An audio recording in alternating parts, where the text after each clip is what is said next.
آئیے سب سے پہلے ہم اور آپ مل کر انتہائی عقیدت و محبت کے ساتھ دنیا کے سب سے حسین گنبد خضرا میں آرام فرمانے والے آقا حضور رحمت عالم نور مجسم دائی حلیمہ کے حلیم امت کے غمخوار ہم غریبوں کے غمگسار نائب پروردگار جناب احمد مجتبی محمد مصطفیٰ صلی اللہ تعالی علیہ وسلم کی بارگاہ مقدسہ میں درود و سلام کا تحفہ پیش کریں، پڑھیں باواز بلند اللہم صلی علی سیدنا و مولانا محمد مبارک وسلم صلاۃ و سلاما علیک یا رسول اللہ صلی اللہ تعالی علیہ وسلم۔ اللہ تعالیٰ کا بے پناہ فضل و کرم کہ آج ہم اور آپ رمضان شریف کے اس مبارک مہینے کے آخری جمعہ کی نماز کی ادائیگی کے حوالے سے اللہ کے پاکیزہ گھر مسجد میں حاضر ہیں۔ پروردگار عالم ہم سب کی اس حاضری کو اپنی بارگاہ میں قبول فرمائے۔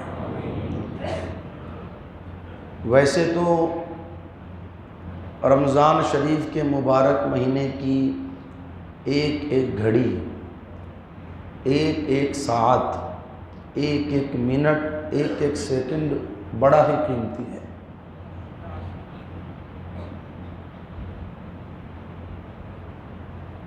اس لیے کہ حضور صلی اللہ تعالی علیہ وسلم نے ارشاد فرمایا شہر عظیم، رمضان شریف کا مہینہ پورا کا پورا ہی عظمت والا ہے۔ دیکھو اعمال تو کئی سارے ہیں، نماز بھی ایک عمل ہے، زکوٰۃ بھی ایک عمل ہے، صدقہ و خیرات یہ بھی ایک عمل ہے، کسی کو کھانا کھلانا، پانی پلانا، مدد کرنا، کپڑا دینا، یہ سارے اعمال ہیں۔ ان اعمال میں ایک عمل روزہ رکھنا بھی ہے، سبحان اللہ۔ اس عمل کا کیا کہنا، حدیث قدسی میں اللہ ارشاد فرماتا ہے لوگو الصوم لی وانا اجزی بہ، فرمایا روزہ میرے لیے ہے اور روزے کی جزا بھی میں دوں گا، سبحان اللہ۔ آپ کے پڑوس میں کوئی نماز پڑھ رہا ہے، آپ دیکھ رہے ہو کہ وہ نماز پڑھ رہا ہے، آپ کے سامنے کوئی زکوٰۃ دے رہا ہے، یہ عمل لوگوں کو دکھ رہا ہے کہ وہ زکوٰۃ دے رہا ہے، کوئی صدقہ و خیرات کر رہا ہے، لوگوں کو دکھ رہا ہے کہ وہ بندہ صدقہ و خیرات کر رہا ہے، مگر آپ کے بغل میں، آپ کے قریب میں کوئی روزہ رکھ کر کے بیٹھا ہے، آپ کو پتہ بھی نہیں چل پاتا کہ پڑوس والا بندہ روزے سے ہے یا نہیں ہے۔ اللہ ارشاد فرماتا ہے الصوم لی، روزہ میرے لیے ہے اور اس کی جزا میں دوں گا۔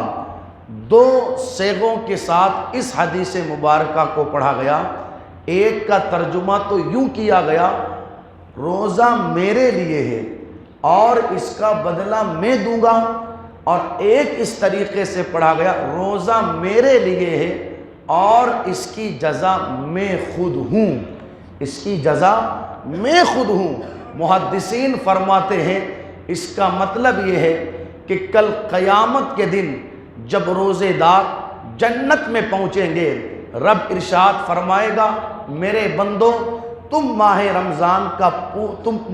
رمضان میں، رمضان شریف کے پورے مہینے میں صبح سے شام تک کھانے پینے سے، جمع سے، لغو باتوں سے اپنے آپ کو بچائے رکھیں، آج تمہیں اس کا انعام اس شان سے عطا کیا جائے گا، تم نے روزہ رکھا میرے لیے، تم نے کھانے پینے سے اپنے آپ کو بچائے رکھا میرے لیے، اب تمہیں خود میں اس کی جزا دوں گا، اور اس کی جزا یہ ہے کہ اب تمہیں تمہارا رب اپنا دیدار عطا کرتا ہے۔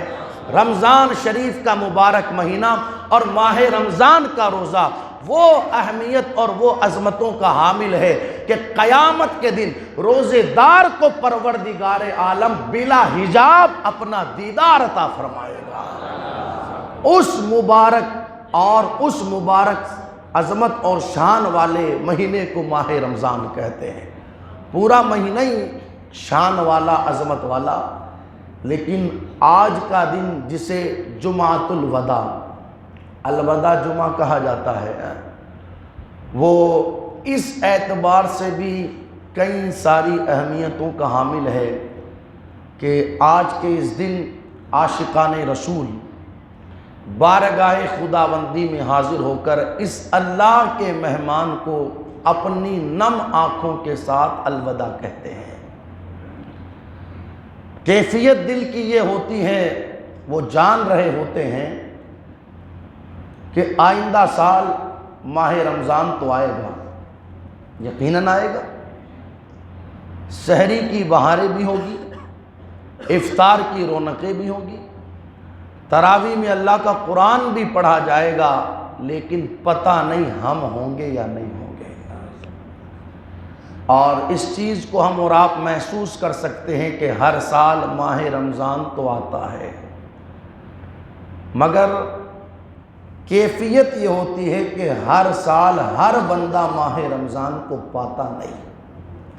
دعا کرے، دعا اللہ کی بارگاہ میں، اللہ ہمیں بار بار ماہ رمضان عطا فرمائے۔ مکہ شریف اور مدینہ شریف میں اللہ ماہ رمضان کی برکتیں نصیب فرمائے۔ رمضان شریف آیا کیوں؟ اس کے آنے کا مقصد کیا ہے؟ ہماری اور آپ کی کیفیت یہ ہے کہ ٹھیک صاحب روزے رکھ لیے گئے، جتنے رکھے گئے اتنے رکھ لیے گئے، تراویح پڑھ لی گئی، جو کچھ ہو سکا صدقہ و خیرات کر دیا، چلو ہو گیا ماہ رمضان۔ سمجھے ماہ رمضان کا بنیادی مقصد کیا ہے، کیوں آیا یہ ماہ مبارکہ؟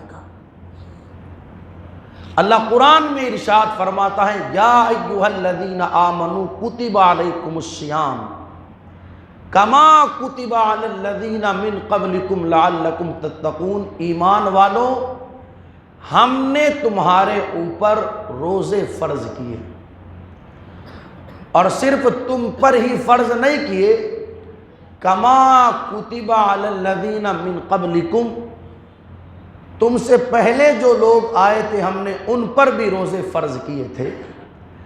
یہ بات اور ہے کہ روزوں کی کیفیت الگ الگ، کسی پر 2 روزے فرض تھے تو کسی پر 10 روزے فرض تھے۔ یہ مدینے والے کا کرم ہے کہ ان کے صدقے میں اس امت پر پورے 1 مہینے کے روزے فرض ہوئے۔ اب روزوں کے فرض کرنے کا مقصد کیا؟ تو میرا اللہ خود ارشاد فرماتا ہے، لعلکم تتقون۔ مقصد یہ ہے بندو تاکہ تم متقی بن جاؤ، پرہیزگار بن جاؤ، تمہارے سینے کے اندر اللہ کا خوف پیدا ہو جائے۔ 2 جملوں میں اگر بات کو کہا جائے، ماہ رمضان کی آمد کا بنیادی مقصد ہی یہ ہے، انسان ہر طرح کا گناہ چھوڑ دے اور ہر طرح کی نیکی کرنا شروع کر دے۔ آپ پورے مہینے کو دیکھ لے، آپ کو اس ماہ مبارکہ کے اندر بنیادی چیز یہی نظر آئے گی کہ انسان گناہ کو ترک کر دے۔ میرے آقا علیہ الصلوۃ والسلام کے پیارے دیوانوں، ماہ رمضان کا حق ادا کرنا یہ کمال کی بات ہے۔ اور ماہ رمضان کا حق کیا ہے؟ انسان ہر طرح کے گناہ کو اپنی زندگی سے دور کر دے۔ آپ دیکھیں، روزہ رکھا تو جاتا ہے مگر جو روزے کے تقاضے ہیں ان تقاضوں کو پورا نہیں کیا جاتا، اور جب تقاضے پورے کر لیے جاتے ہیں تو پھر انسان اللہ تبارک و تعالیٰ کے اس فرمان کا لعلکم تتقون مصداق بنتا ہوا نظر آتا ہے۔ انسان گناہوں سے دور رہے، یہ ماہ رمضان کی آمد کا مقصد یہی وجہ ہے۔ رمضان شروع بعد میں ہوا، شیطانوں کو قید پہلے کر دیا گیا۔ یہ شیطان کیوں قید کیے گئے؟ شیطان کا کام یہ ہے تاکہ لوگوں کو گناہوں کی طرف لے جائے، تاکہ لوگوں کو عیاشیوں کی طرف لے جائے، تاکہ لوگوں کو بے حیائیوں کی طرف لے جائے۔ شیطان کو قید اس لیے کیا گیا تاکہ بندہ مومن ہر طرح کا گناہ چھوڑ کر اللہ کی عبادت میں لگ جاوے۔ پتہ کیا چلا؟ ماہ رمضان کا بنیادی مقصد یہ ہے انسان گناہ کو چھوڑ دے وے، جہنم کے دروازے بند ہو گئے، جنت کے دروازے کھول دیے گئے۔ آخر کیا وجہ ہے رمضان شریف کی آمد پر جہنم کے دروازے بند ہوئے اور جنت کے دروازے کھولے گئے؟ اس لیے کہ تاکہ بندہ گناہوں کو ترک کر کے نیکیاں کر کے جنت میں داخل ہوتا ہوا نظر آوے۔ اور یہیں پر حضور علیہ الصلوۃ والسلام کا ایک فرمان بھی میں پڑھوں تاکہ اور بات اچھے سے سمجھ میں آوے۔ اس ماہ رمضان کا بنیادی مقصد ہر طرح کا گناہ چھوڑ دینا، ہر طرح کا گناہ، جھوٹ، غیبت، چغلی، لڑائی جھگڑا، حرام کھانا کمانا، گالی گلوچ، فلمیں ڈرامے، ہر طرح کا گناہ چھوڑ دینا اس ماہ مبارکہ کا بنیادی مقصد۔ حضور علیہ السلام کا ایک فرمان عالی شان، حدیث کی کئی کتابوں میں یہ روایت موجود ہے، آپ نے سنی بھی ہوگی۔ ایک مرتبہ جمعہ کا دن میرے آقا علیہ السلام منبر پر تشریف لے جا رہے ہیں۔ آپ نے پہلے زینے پر قدم رکھا، ارشاد فرمایا آمین۔ دوسرے زینے پر قدم رکھا، کہا آمین۔ تیسرے زینے پر قدم رکھا تو کہا آمین۔ یہ منظر صحابہ نے دیکھا، حضور علیہ السلام نے خطبہ ارشاد فرمایا۔ بعد میں صحابہ نے پوچھا یا رسول اللہ علیہ السلام، اس سے پہلے تو کبھی یہ کیفیت نہیں دیکھی، آپ نے منبر پر قدم رکھتے وقت آخر 3 مرتبہ آمین کیوں کہا؟ حضور علیہ السلام نے ارشاد فرمایا، میں نے جو 3 مرتبہ آمین کہا ان میں سے 1 مرتبہ آمین اس لیے کہا کہ جب میں قدم رکھ رہا تھا منبر کے زینے پر، اس وقت جبرائیل دعا کر رہے تھے، اللہ جس کے سامنے تیرے محبوب صلی اللہ تعالیٰ علیہ وسلم کا نام آوے اور وہ حضور پر درود نہ پڑے، وہ اللہ کی رحمت سے دور۔ جبرائیل یہ دعا کر رہے تھے تو میں نے کہا آمین۔ جب بھی حضور صلی اللہ تعالیٰ علیہ وسلم کا آپ نام سنیں، چاہے جمعہ میں سنیں، چاہے محفل میں سنیں، چاہے گھر میں سنیں، ہماری ذمہ داری بنتی ہے ہم حضور صلی اللہ تعالیٰ علیہ وسلم کی بارگاہ میں درود پڑھیں۔ ایک بار سارے لوگ کہیں صلی اللہ علیہ وسلم، درود پڑھا کریں، اپنی عادت بنائیں۔ یہ جو گالیاں بکنے کی عادت ہے اس عادت کو چھوڑیں۔ عادت بنانا ہو تو پھر مدینے والے کے درود کی عادت بنائیں۔ صرف فجر کی نماز کے بعد سلام پڑھنے سے ہی کام تھوڑی چلے گا۔ اے شہنشاہ مدینہ، الصلاۃ والسلام زینت عرش معلی، الصلاۃ والسلام، مومنوں پڑھتے رہو تم اپنے آقا پر درود، ہے فرشتوں کا وظیفہ الصلاۃ والسلام۔ لوگ کہتے ہیں مولانا کوئی وظیفہ بتاؤ تاکہ زندگی میں انقلاب آ جاوے۔ میں کہتا ہوں اس سے بڑا وظیفہ کیا ہوگا جو وظیفہ فرشتے کرتے ہیں۔ مومنوں پڑھتے رہو تم اپنے آقا پر درود، ہے فرشتوں کا وظیفہ الصلاۃ والسلام۔ جمعۃ الوداع ادا کرنے کے لیے آنے والوں، پہلا پیغام اس جمعہ کا یہ ہے، اپنی عادت بنا لو، سوتے جاگتے اٹھتے بیٹھتے ہر وقت مدینے والے پر درود پڑھیں گے۔ اور ہم کیوں نہ پڑھیں حضور کی بارگاہ میں درود؟ میرے امام نے کہا جو نہ بھولا ہم غریبوں کو رضا، یاد اس کی اپنی عادت کیجئے۔ جو پیغمبر زندگی کے ہر مقام پر ہمیں یاد کرے، کہ آج امتی کی ذمہ داری نہیں بنتی کہ اپنے محبوب کو یاد کرے۔ سیدہ آمینہ رضی اللہ تعالیٰ عنہ فرماتی ہے، جس وقت ربیع الاول کی 12 تاریخ کو صبح صادق کے وقت مکے کی سرزمین پر میری گود میں میرا شہزادہ آیا، تو میں نے دیکھا کہ شہزادے نے آتے ہی سب سے پہلے تو اپنے سر کو سجدے میں رکھا، اور سر کو سجدے میں رکھنے کے بعد اللہ کی تسبیح بلند کی۔ پھر میں نے دیکھا کہ شہزادے کے ہونٹ ہل رہے ہیں، کان کو لبوں کے قریب کیا تو آواز آ رہی تھی، اللہم ربی حبلی امتی، اللہم ربی حبلی امتی۔ صحابہ کہتے ہیں حضور کے وصال کے وقت آپ کو اپنی قبر مبارکہ میں ہم نے اتارا۔ ہم نے جب قبر مبارکہ میں حضور علیہ السلام کو اتار دیا تو ہم نے دیکھا کہ قبر میں اتارے جانے کے بعد بھی میرے آقا علیہ السلام کے ہونٹ مبارک ہل رہے ہیں، کان کو قریب کیا تو آواز آ رہی تھی، اللہم ربی حبلی امتی، مولا میری امت کو میرے حوالے کر دے۔ شب معراج جب مصطفیٰ جان رحمت صلی اللہ تعالیٰ علیہ وسلم معراج سے واپس لوٹے تو آپ کی لاڈلی شہزادی سیدہ زہرا پاک رضی اللہ تعالیٰ عنہ نے پوچھا، بابا آپ رب کے قرب میں گئے تھے، اللہ نے آپ کو معراج عطا فرمائی، بتائیں نا رب نے آپ کو کیا عطا کیا، رب نے آپ سے کیا فرمایا؟ ہر باپ کی واپسی کے وقت بیٹے اور بیٹیاں پوچھتے کیا لے کر کے آئے ہو، کیا لے کر کے آئے ہو؟ تو سیدہ نے بھی پوچھا آپ کے رب نے آپ کو کیا عطا کیا؟ مصطفیٰ جان رحمت نے ارشاد فرمایا، بیٹی فاطمہ میرے رب نے مجھ سے کئی مرتبہ کہا، محبوب مانگو کیا مانگتے ہو، محبوب مانگو کیا مانگتے ہو، محبوب مانگو کیا مانگتے ہو؟ سیدہ نے مسکرا کر کے پوچھا، بابا تو پھر آپ نے کیا مانگا؟ سمجھا شاید اپنے شہزادوں کے لیے کچھ مانگا ہوگا، اپنی شہزادی سیدہ فاطمہ کے لیے کچھ مانگا ہوگا، گھر والوں کے لیے کچھ مانگا ہوگا۔ جس وقت سیدہ نے پوچھا بابا پھر رب نے فرمایا کہ مانگو کیا مانگتے ہو، تو آپ نے کیا مانگا؟ میرے نبی نے فرمایا، فاطمہ جب جب میرے رب نے کہا محبوب مانگو کیا مانگتے ہو، میں نے ہر مرتبہ یہی کہا، اللہم ربی حبلی امتی، مولا میری امت کو میرے حوالے کر دے۔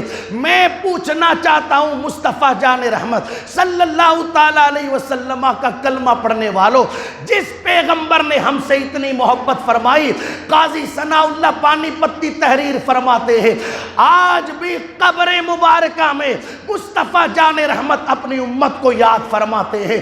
محبتوں کا عالم یہ ہے، امتی کے پاؤں میں کانٹا بعد میں چبھتا ہے، اسے درد بعد میں ہوتا ہے، اور مزار مقدسہ میں مصطفیٰ جان رحمت کو تکلیف پہلے ہوتی ہے۔ آج بھی شب جمعہ یا پیر کے دن امتیوں کے اعمال حضور کی بارگاہ میں پیش ہوتے ہیں، نیکیاں زیادہ رہتی ہیں تو آقا اللہ کا شکر ادا کرتے ہیں، اور اگر گناہ زیادہ رہتے ہیں تو آج بھی قبر مبارکہ میں مصطفیٰ جان رحمت ہم گناہگاروں کے لیے مغفرت کی دعا طلب کرتے ہیں۔ کیا ہماری ذمہ داری نہیں بنتی؟ جس پیغمبر نے ہم کو اتنا یاد کیا، جس پیغمبر نے ہم سے اتنی محبت فرمائی، جس پیغمبر نے ہم سے اتنا پیار کیا، کیا آج ہماری ذمہ داری نہیں بنتی کہ اس محبوب کی بارگاہ میں درود پڑھا جائے؟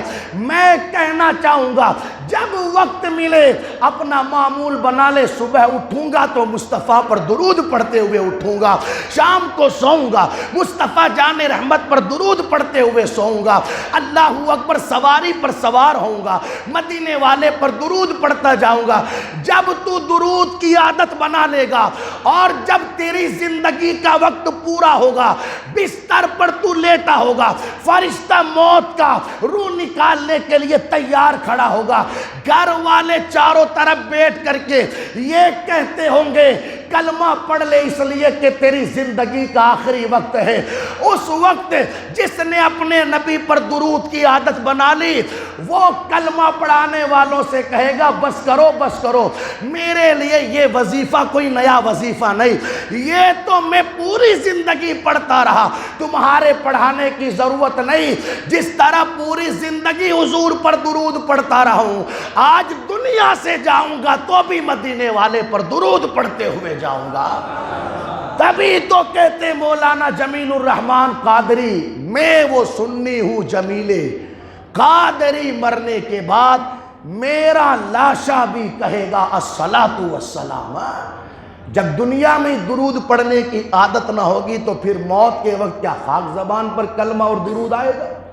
پہلا پیغام اس جمعۃ المبارکہ کا یہ، درود پڑھیں۔ کیا پڑھیں؟ ذرا زور سے بولیں۔ گھروں کے اندر محفل سجایا کرو، 10 منٹ 15 منٹ 20 منٹ، کرنا کیا ہے؟ سارے گھر والوں کو بیٹھ کر کے حضور پر درود پڑھنا ہے۔ سبحان اللہ۔ یہ گانے باجوں کی محفلیں سجتی ہے، ناچ کود کی محفلیں سجتی ہے، موج مستی کی محفل سجتی ہے۔ دوست کسی دن گھر پر درود کی محفل سجا، 70,000 فرشتے صبح گنبد خضرا کے قریب آتے ہیں، شام تک رہتے ہیں پھر چلے جاتے ہیں۔ 70,000 پھر شام کو آتے ہیں، صبح تک رہتے ہیں پھر وہ بھی چلے جاتے ہیں۔ کرتے کیا ہیں؟ کرتے کیا ہیں؟ وہ 70,000 صبح آنے والے، شام کو چلے جانے والے، اور شام کو آنے والے صبح پھر چلے جانے والے کچھ اور نہیں کرتے، بس حضور پر درود پڑھتے ہیں۔ ایک چیز پوچھو آپ لوگوں سے، کون یہ نہیں چاہتا کہ مجھ سے مصافحہ حضور کر لے؟ سبحان اللہ۔ حالانکہ اس قابل تو نہیں ہے یہ ہاتھ، اس قابل تو نہیں ہے یہ ہاتھ، اس لیے کہ یہ گناہوں میں لت پت ہاتھ اس قابل کہاں کہ حضور سے مصافحہ کرے۔ ہر عاشق کے دل کی تمنا، مصافحہ تو بہت بڑی بات ہے دوست۔ عاشقوں کے دل کی تو کیفیت یہ ہوتی ہے، حضور علیہ السلام کسی دن اپنے روزے کی زیارت ہی عطا کر دیں، اس لیے کہ یہ بھی کوئی کم سعادت مندی کی بات نہیں۔ فرمایا میرے نبی نے، من زار قبری وجبت لہو شفاعتی، جس نے میرے روزے کی زیارت کی اس پر میری شفاعت واجب ہو گئی۔ یہ بھی کوئی کم سعادت مندی کی بات نہیں۔ لیکن مصافحہ، کون نہیں چاہے گا کہ میں حضور سے مصافحہ کروں گا؟ لیکن اس کا طریقہ بھی میرے نبی نے بتایا۔ غلام، اگر یہ چاہتا ہے کہ تیرے نبی سے مصافحہ ہو جاوے تو پھر کثرت سے اپنے نبی پر درود پڑھا کر، اس لیے کہ جو بندہ کثرت کے ساتھ مصطفیٰ جان رحمت صلی اللہ تعالیٰ علیہ وسلم پر درود پڑھے گا، آقا فرماتے قیامت کے دن میں خود اس سے مصافحہ فرماؤں گا۔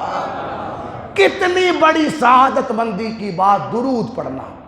آج مسلمانوں کے گھروں کے اندر یہ ماحول بالکل ختم ہو گیا۔ ایک وقت وہ تھا، مسلم محلوں میں گزرو تو گھروں سے قرآن کی تلاوت کی آواز آتی تھی، حضور پر درود کے پڑھے جانے کی آواز آتی تھی، حضور کی نعتوں کی آواز آتی تھی۔ اب کہاں ہے گھروں کے اندر یہ ماحول؟ اب تو مسلم محلوں سے گزرو، کسی گھر سے لڑائی جھگڑے کی آواز آوے، کسی گھر سے گانے باجے کی آواز آوے، کسی گھر سے ناچ کود کی آواز آوے۔ یہ مسلم محلوں کی کیفیت، گھروں کی کنڈیشن یہ ہے کہ اب گھر گھر نہیں رہے، سنیما کھانے بن گئے۔ رات کو 2-2 بجے تک گھروں کے اندر فلمیں دیکھی جا رہی ہے۔ یہ اتنے سارے جوان جمعۃ الوداع ادا کرنے کے لیے آئے ہیں۔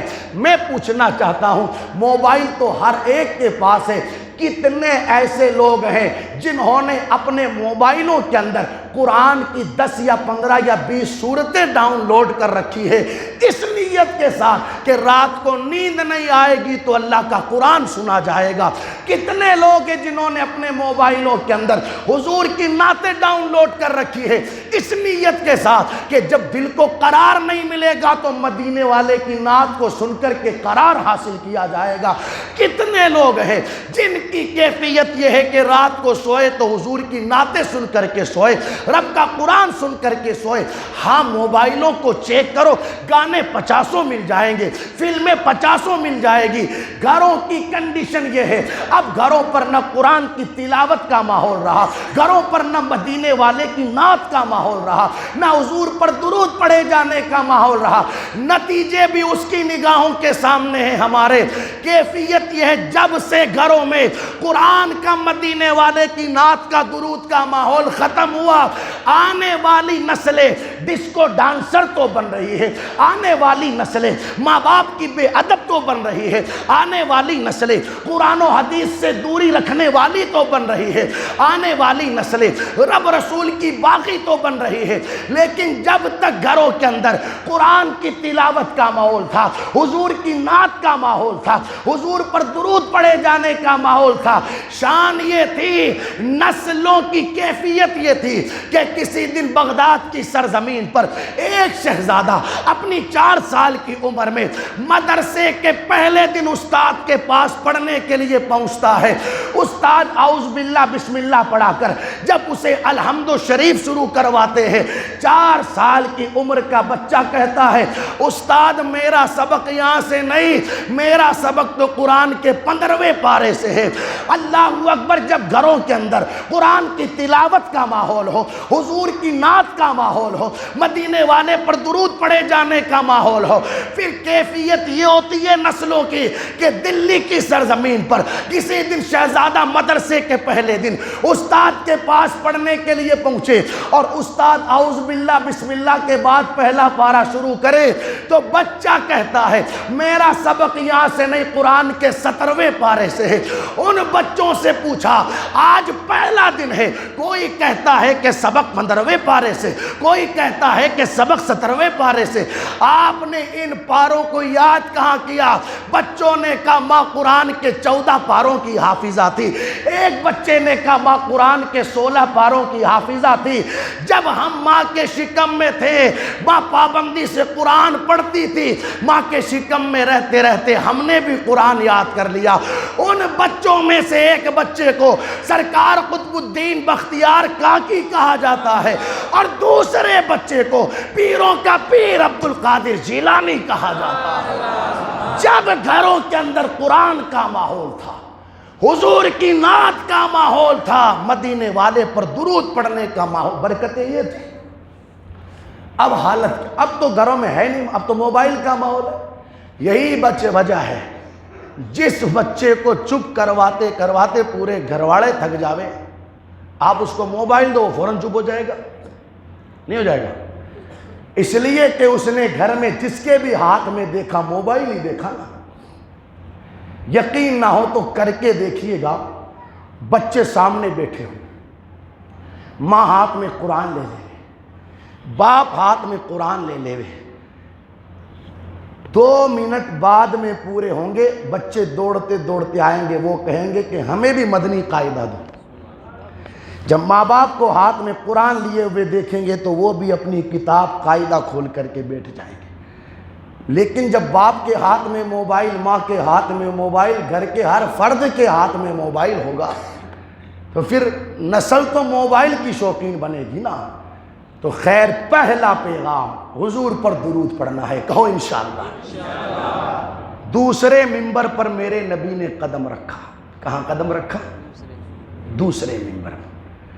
کہا جبرائیل دعا کر رہے تھے، وہ بندہ بھی اللہ کی رحمت سے دور جس کے ماں باپ یا ان میں سے کوئی ایک بڑھاپے کو پہنچ جائے اور وہ ان کی خدمت کر کے اپنے آپ کو جنتی نہ بنا سکے، وہ بھی اللہ کی رحمت سے دور۔ ماں باپ یا ان دونوں میں سے کوئی ایک بڑھاپے کو پہنچ جاوے اور بیٹا ماں باپ کی خدمت کر کے اپنے آپ کو جنتی نہ بنا لے، وہ بھی اللہ کی رحمت سے دور۔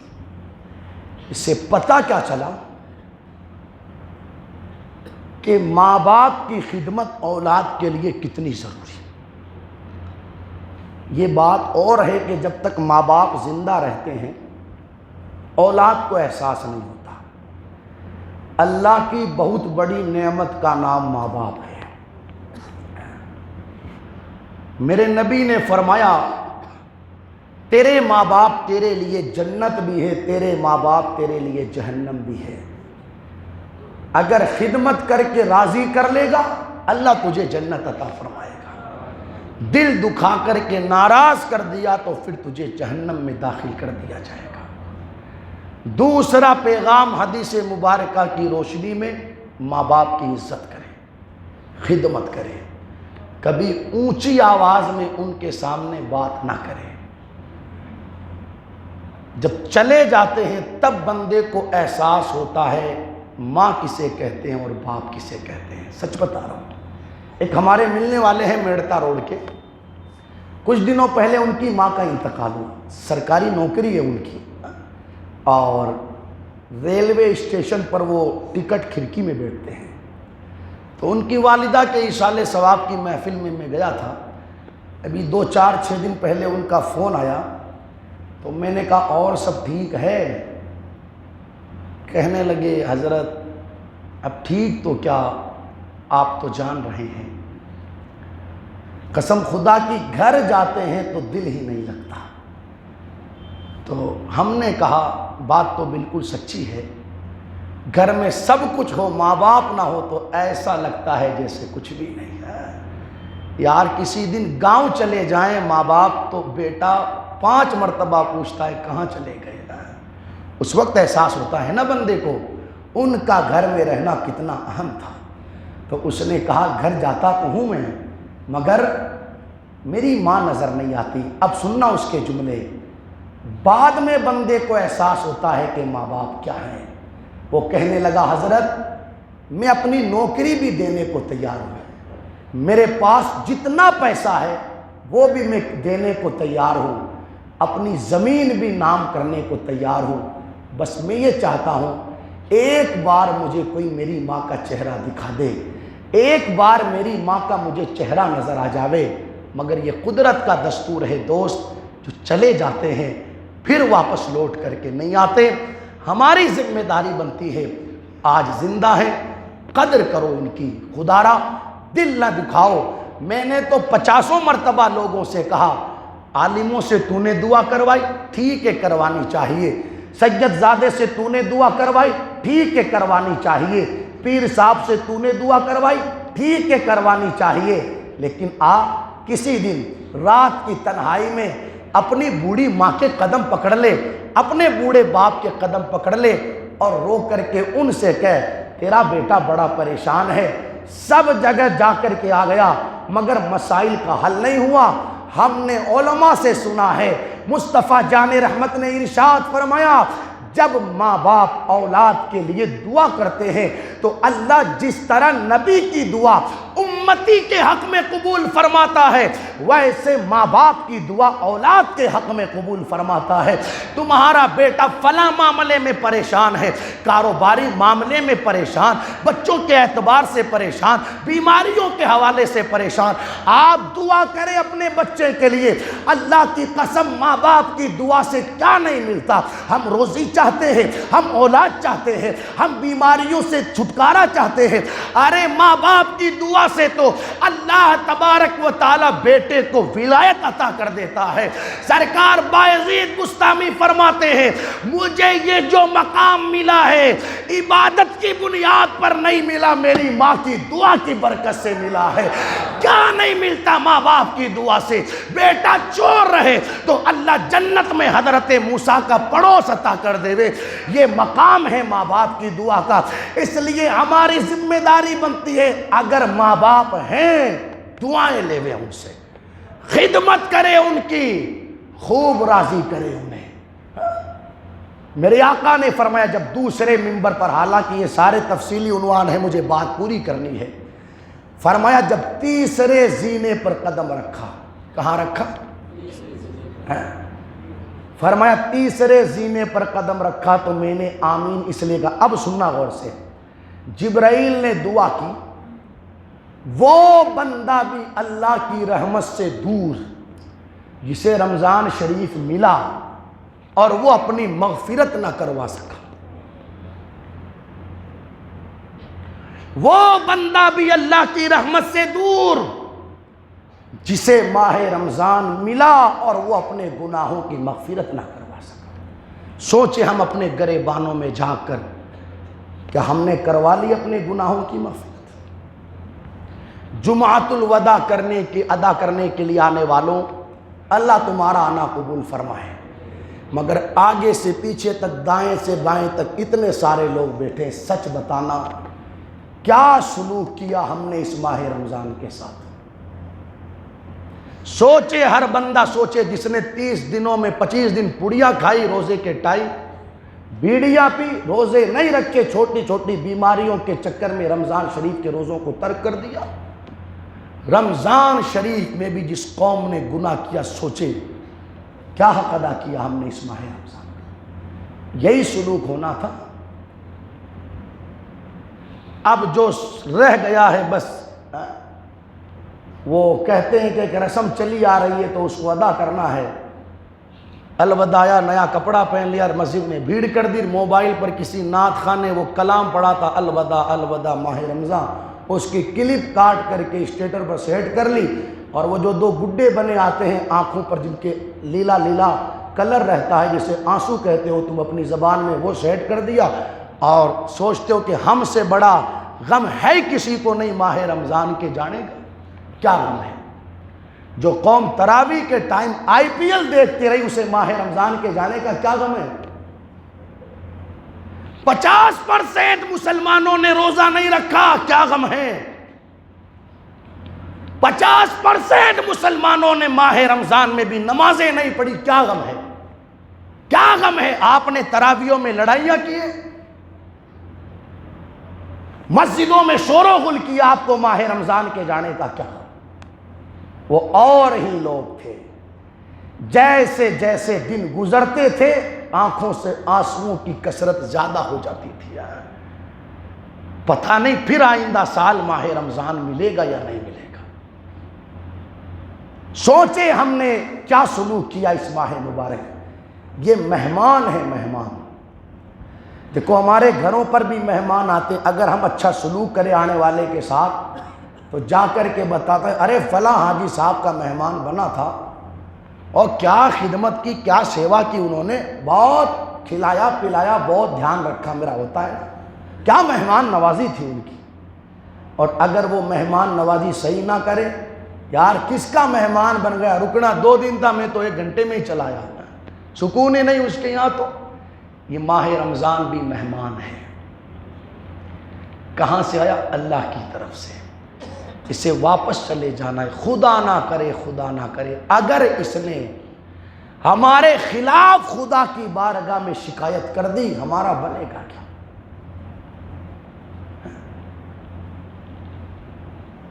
پوری رات بازاروں میں جاگے ہم اور پورا دن سویا. یہ ماہ رمضان کا حق ہے. سوچے نا بھائی کس نے مغفرت کروا لی، جس نے ایک بار دعا ہی نہیں کی، کیا مغفرت. بلکہ کئی ایسے بدماش دیکھے گئے کہ شیطان تو قید ہو گئے مگر معاذ اللہ، صدبار معاذ اللہ، انہوں نے ان کی جگہ لے لی.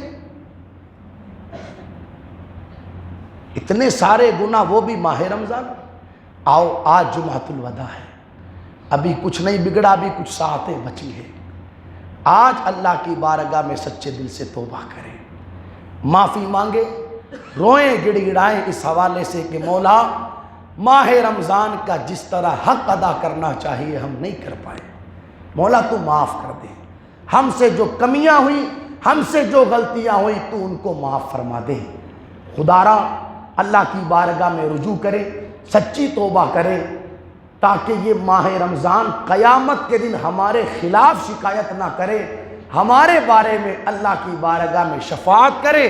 میرے نبی نے فرمایا قرآن بھی شفاعت کرے گا اور قیامت کے دن ماہ رمضان بھی شفاعت کرے گا.